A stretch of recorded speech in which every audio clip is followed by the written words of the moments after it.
toutes et à tous, merci de nous rejoindre sur cette nouvelle émission d'Agriculture et vous, une émission qui parle positivement d'agriculture, de viticulture et du monde rural en Saône-et-Loire. Je remercie encore une fois le lycée de Fontaine de nous accueillir et tous nos partenaires, donc la Chambre d'agriculture, le Conseil départemental, Groupama, Crédit Agricole, Interbev et les AOP gourmandes. D'ailleurs, ça tombe bien, c'est une table ronde d'actualité puisqu'on approche des fêtes de fin d'année et on veut qu'elles soient joyeuses et pour ça, il faut voir la santé, la famille, les amis et aussi de bons produits du terroir. Donc là, je suis très bien entouré. J'ai 4 invités pour parler des AOP gourmandes et des vins de Saône-et-Loire. Donc à mes côtés, Claire, qui va nous parler de l'agneau charolais. Bénédicte, qui va nous parler des vins de Saône-et-Loire. Sophie, qui va nous parler du fromage charolais, et Joanne qui va nous parler de la volaille de Bresse. Mais avant tout ça, on va partir directement voir une petite vidéo d'un éleveur laitier à Varennes-Saint-Sauveur, Loïc Bernolin, qui lui fait de la crème et beurre de Bresse AOP.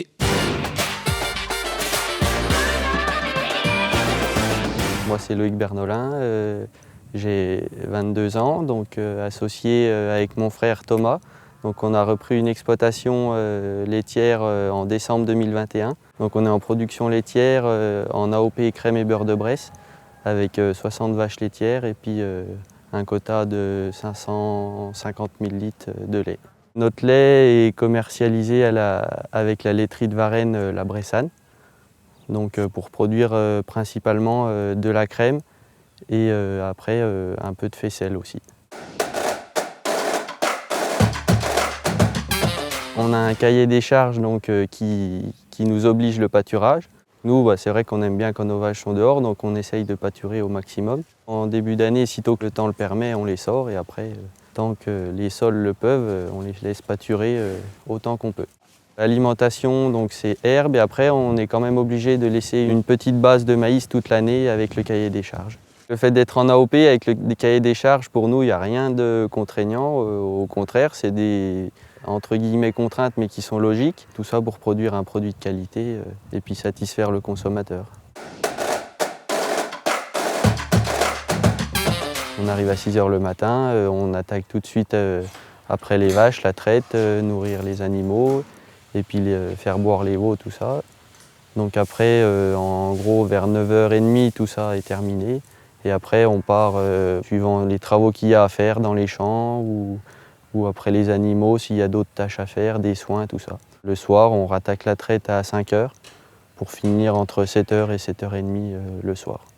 Quand on a 22 ans, c'est pas toujours évident de s'installer, mais nous, on a toujours baigné là-dedans de part de notre père. Et donc pour nous, c'était une évidence de faire ça et puis on avait envie de travailler aussi pour nous. Après, voilà, un peu de motivation et puis ça se fait largement.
De retour sur le plateau d'Agriculture et vous, donc avec mes 4 invités, je me tourne directement vers Bénédicte pour qu'elle se présente. Présentez-vous et quelle est votre profession et qu'est-ce que vous produisez? Donc, bonjour à tous, Bénédicte Bonnet, donc je suis viticultrice sur une petite commune du sud de la Saône-et-Loire. J'ai 14 hectares de céréales et de et de vignes surtout. Vignes surtout, hein. Et donc, je produis principalement des Bourgognes-Côte chalonnaises en rouge, en blanc. Voilà, je me suis installée depuis 2014. J'ai repris l'exploitation de mon papa après une reconversion, voilà, dans le monde de la Qu'est-ce que c'était viticulture. avant? J'ai été formée au monde des arts appliqués, en architecture intérieure et faire de la gestion de projets culturels et patrimonial. Donc aujourd'hui, je gère un autre patrimoine que celui des vieilles pierres. Voilà. C'est en extérieur maintenant. Voilà. Alors du coup, quels sont les produits festifs qu'on trouve à la cave de Buxy? Alors, des produits festifs, on en a pas mal, puisqu'on a une gamme assez étendue. Mais on a des liqueurs, on a des vendanges de novembre qui sont un peu plus, voilà, des vins un peu plus liquoreux. On a des créments, bien sûr, on a des bulles pour les fêtes. Et puis, on a des vins qui peuvent s'accorder avec pas mal de choses. On verra tout ça. Alors là, du coup, on est plutôt sur l'apéritif. Comment ça se présente? Comment vous cultivez les parcelles pour les vins et notamment pour les créments, et comment vous les récoltez? Alors, les créments, marque le début des vendanges, puisque c'est... Cette année, c'était à quelle période? On a commencé autour du 19 août. Ah, voilà, c'est tôt. donc c'était assez tôt, voilà. On est revenu de vacances et on a monté les machines et on a démarré. Donc, pas de machine justement pour les créments, en vendange à la main. En caisse. Voilà, en caisse, et qu'on amène ensuite à la cave coopérative des vignerons de Buxy. Et donc, pressé tout de suite. Oui. Et donc, les jus sont préparés, les mous sont préparés et élaborés dans nos caves, dans nos cuves, et ensuite envoyés aux caves de Bailly-la-Pierre, qui sont nos partenaires pour faire la prise de mousse. Voilà. D'accord, donc la prise de mousse, en fait, c'est pour le côté effervescent qui arrive. Hein, pour les bulles avec la liqueur qu'il faut rajouter dedans. Voilà. D'accord, très bien.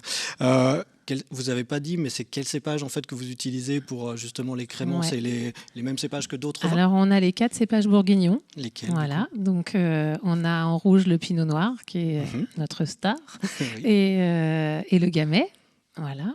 Et en blanc, on a le chardonnay, qui est la star du blanc, et la ligotée. Voilà. Et tout ça, du coup, vous faites des assemblages, des mélanges? Exactement. Alors, on a plusieurs choses. On a le blanc de noir qui est fait avec, du coup... peut-être une petite bouteille. Voilà. Une petite bouteille. Grosse bouteille. Voilà, une grosse bouteille, vu que c'est la période des fêtes. Donc, un magnum, voilà. Ça fait avec des amis. Voilà, à consommer, la famille, voilà. On peut le prendre à l'apéritif, du coup, avec une liqueur... voilà, ou sur le dessert, s'il y en a qui préfèrent le mettre sur un dessert. Voilà. Et donc, blanc de noir, voilà, le blanc de noir avec le pinot noir. Et puis, on a après le blanc de blanc qui est fait avec plutôt du chardonnay, sachant qu'il y a toujours des assemblages. Chardonnay, on a le droit à une part de ligoté dedans, comme le pinot noir, on a le droit à une part de gamay dedans. Voilà. Et... Comment vous cultivez? Parce que je sais que la cave... se développe en termes de développement durable. Qu'est-ce que vous essayez de mettre en place? Oui, alors il y a plusieurs choses qui sont mises en place. Il y a des choses qui sont mises en place à la cave, en cuverie, avec l'utilisation de l'eau. On a aussi travaillé sur le poids de la bouteille. Voilà. Pour l'alléger. Voilà, pour l'alléger. Et en plus, avec toutes les difficultés qu'il y a en ce moment avec le verre. Voilà. Et puis du côté de la vigne, on a plusieurs choses qui sont mises en place pour la biodiversité. On a des nichoirs à oiseaux qui sont mis, on plante des arbres aussi, des haies. Voilà, on essaye de travailler un peu plus sur la biodiversité pour rendre les paysages aussi encore plus jolis. On est des paysans, voilà. Très bien. Merci beaucoup, Bénédicte. On reviendra peut-être pour les accords mais vins après avec les autres produits. Je vais me tourner justement vers Johan. En 2 mots, comment vous produisez, qu'est-ce que vous produisez et où vous produisez? Moi, un peu comme Bénédicte, c'est suite à une reconversion où j'ai repris l'exploitation familiale. Donc une exploitation en polyculture élevage, donc volaille de Bresse. Où ça, du coup? Donc à Bantange, une petite commune entre Louhans et Tournu. Oui. Voilà. Donc une SAU d'environ 90 hectares. Une SAU, donc c'est une surface agricole utile. Oui, exact. Voilà, donc avec 11 500 volailles à l'année. Oui. Voilà. C'est pas énorme. Mais ça occupe, hein. Alors, je dis pas, mais... Comme on parle aujourd'hui des produits festifs, Ouais. je fais également donc, sur ces volailles-là beaucoup de chapons et de poulardes, ce qui est beaucoup de travail supplémentaire pour la fin d'année. D'accord. Donc j'élève 7 lots par an, on va dire. Donc 5 lots de 1100 volailles pour faire des poulets, on va dire, de Bresse classiques. Et de mise en place de 3000 en février pour les chapons et en juin pour les poulardes.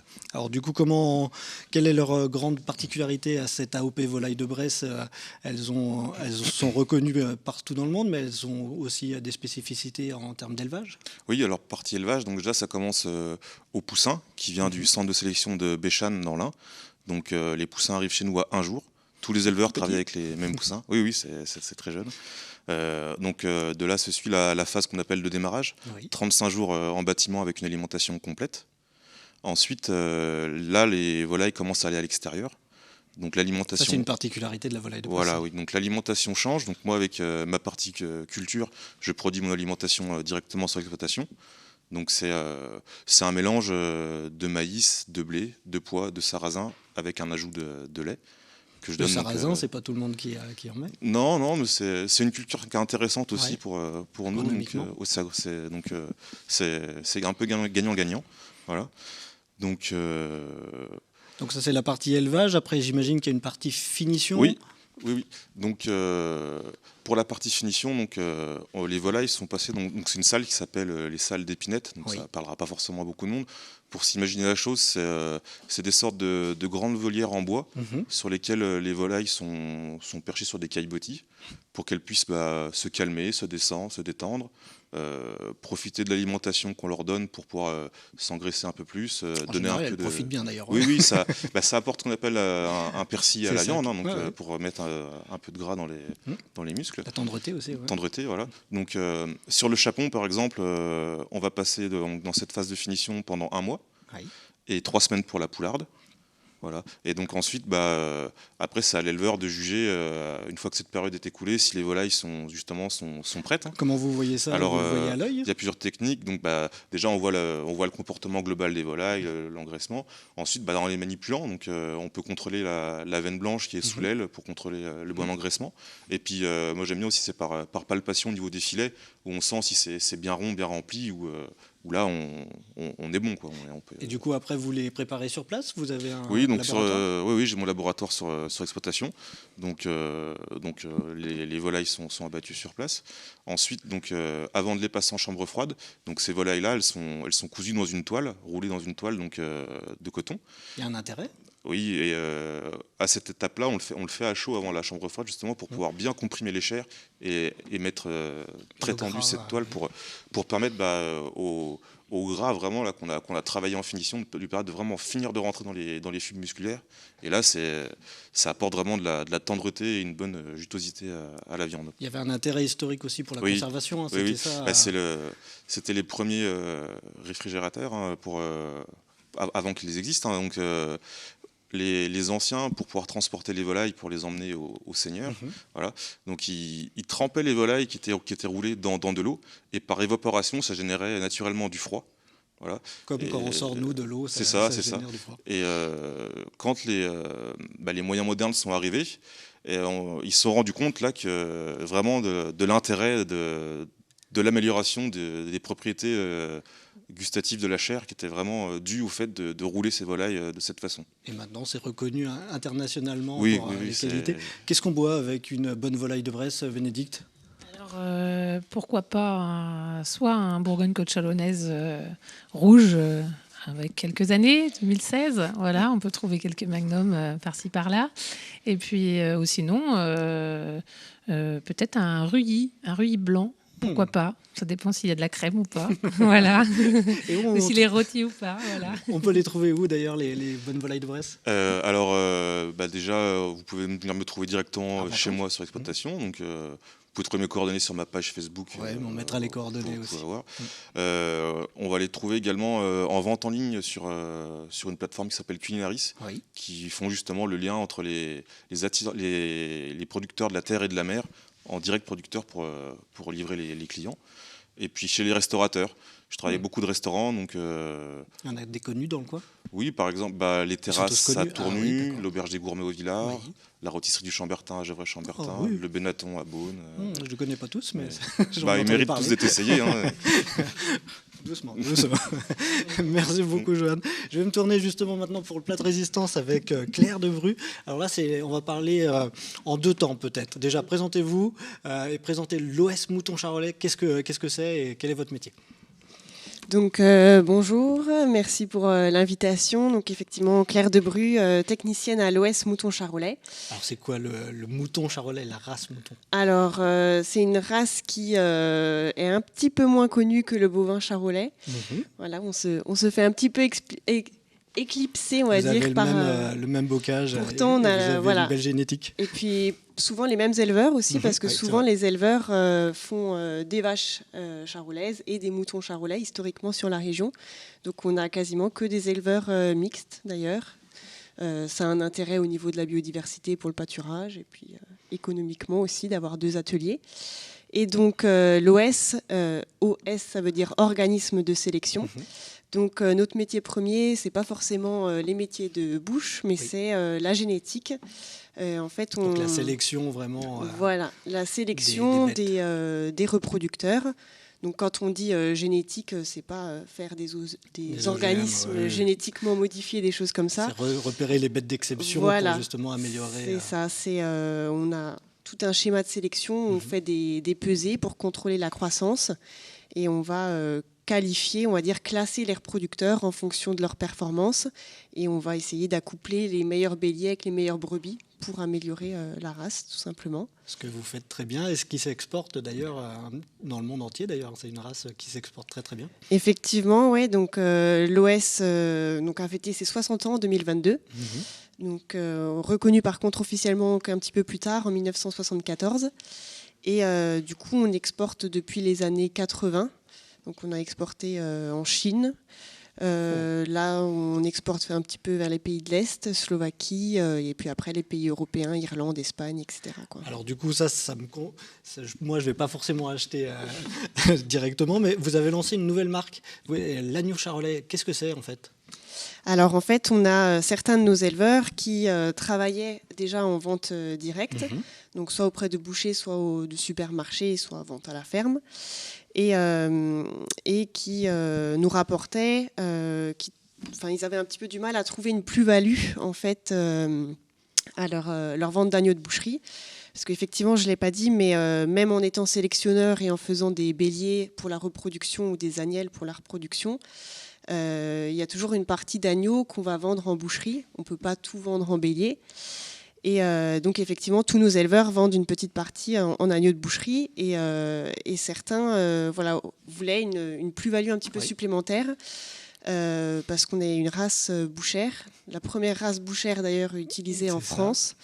Donc reconnue pour sa viande. Voilà, c'est la principale qualité du mouton charolais, c'est sa conformation, son rendement carcasse aussi. Et ça parlera plus aux éleveurs. Voilà. Et aux bouchers. C'est sûr.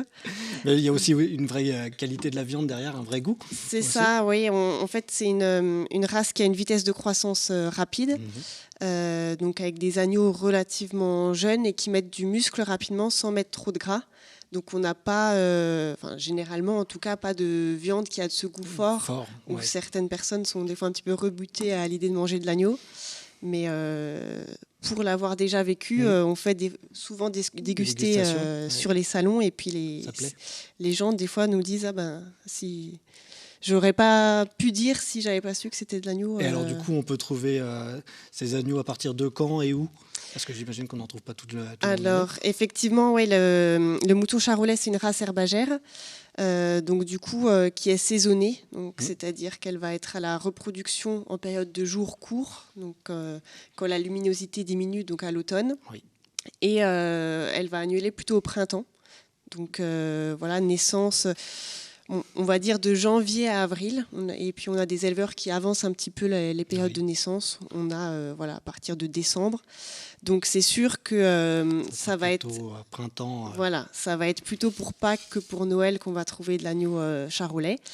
Et après tout l'été pour les grillades. Et donc du coup avec des grillades, qu'est-ce qu'on boit ?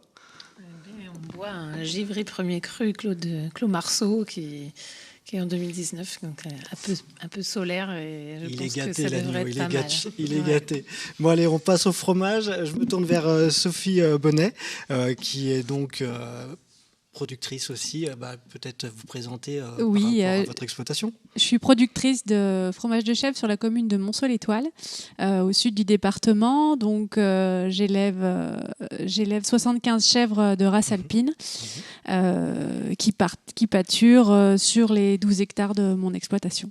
Du coup, vous êtes en AOP, on est bien dans une appellation d'origine protégée. Oui. Donc, c'est vraiment l'élevage qui est délimité dans une zone géographique pour ses qualités. Donc, oui, l'AOP Charolais s'étend sur 4 départements, en fait, sur la Saône-et-Loire, sur l'Allier, enfin une petite partie de l'Allier, sur une petite partie de la Loire et aussi sur le Rhône, en fait. Oui, mais vous êtes au cœur du... Oui, voilà. Sur le Charolais, voilà. Comment ça se passe ensuite, du coup, vous faites l'élevage à l'herbe, du coup, beaucoup de pâturage. Mais après, du coup, comment vous faites la traite et puis le fromage? Donc, en fait, les chèvres sont traites matin et soir, tous les jours. Il n'y a pas de pause week-end. C'est toute l'année? Non. Alors, en fait, les chèvres ont une période de lactation elles produisent du lait environ sur 10 mois de l'année à partir de leur mise bas. Oui. Et elles arrêtent cette production pendant environ 2 mois sur la fin de la gestation, ce qui explique que du coup, on trouve un petit peu moins de fromage de chèvre aux périodes de fête. Et c'est pas grave, ils commanderont au printemps. Voilà, faudra attendre. Comment vous faites le fromage alors? Donc le fromage charolais, en fait, la base bien sûr, c'est donc du lait de chèvre, un lait cru. Un lait cru qui est transformé le matin même de sa traite, auquel on ajoute simplement du sel, enfin de la présure dans un premier temps et du petit lait. Et le lendemain, on salera le fromage. Le charolais est un fromage pour lequel il faut employer un peu plus de 2 litres de lait et qu'on salera sur toutes les faces. Donc c'est un gros fromage en forme de tonneau. Donc, il n'est pas aussi gros que le Magnum non, ici. Mais dans la famille des chèvres, c'est un peu le Magnum des chèvres dans la... Et du coup, cette forme et ce volume, du coup, ça lui confère quelles caractéristiques? Alors en fait, c'est un fromage qui se gardera assez longtemps et qui garde un cœur assez tendre. Enfin, il faut savoir qu'un charolais doit avoir 16 jours d'affinage. Donc en fait, un charolais sera toujours affiné, toujours une couverture bleue. L'affinage, c'est le champignon bleu qui le recouvre et qui lui permet déjà, qui lui apporte une note de noisette déjà et qui lui permettra de garder un cœur qui sera toujours tendre, même s'il est affiné, même s'il paraît sec, il restera toujours tendre à cœur, le charolais. Le champignon, il est très comestible. C'est vraiment, c'est ça qui fait d'ailleurs. C'est un copain. C'est un super copain, c'est bon pour la santé et tout ça. Du coup, on peut le trouver facilement un petit peu partout. Donc en fait, vous trouverez le lien de la carte des producteurs. On mettra le lien sous la vidéo. Voilà. Et ensuite, chaque producteur a son point de vente à la ferme, mais ensuite des revendeurs, grandes surfaces, crémiers, grossistes, etc. Vous revendez aussi Oui, moi je vends à la ferme et dans des magasins autour de chez nous. Des restaurants, des choses des restaurants, oui, des AMAP, des magasins de producteurs, enfin tout un réseau. D'accord. Bénédicte, qu'est-ce qu'on boit avec un bon fromage comme ça? Moi, j'aurais tendance à mettre un bon blanc. Ah, moi aussi. Voilà, c'est un bon blanc, avec une bonne minéralité, comme un Montagny premier cru Les Couers. Ouais, je pense que ça peut être pas mal. Bon, j'espère qu'on vous a donné faim à toutes et à tous. Merci de nous avoir suivis. N'hésitez pas de vous abonner à l'émission. C'est gratuit. De partager sur les réseaux sociaux. Et on vous donne rendez-vous le 16 décembre pour une prochaine émission. Mais avant ça, on se quitte avec une recette de navarin d'agneau aux pommes de terre, aux carottes et aux champignons. Bonne journée à tous.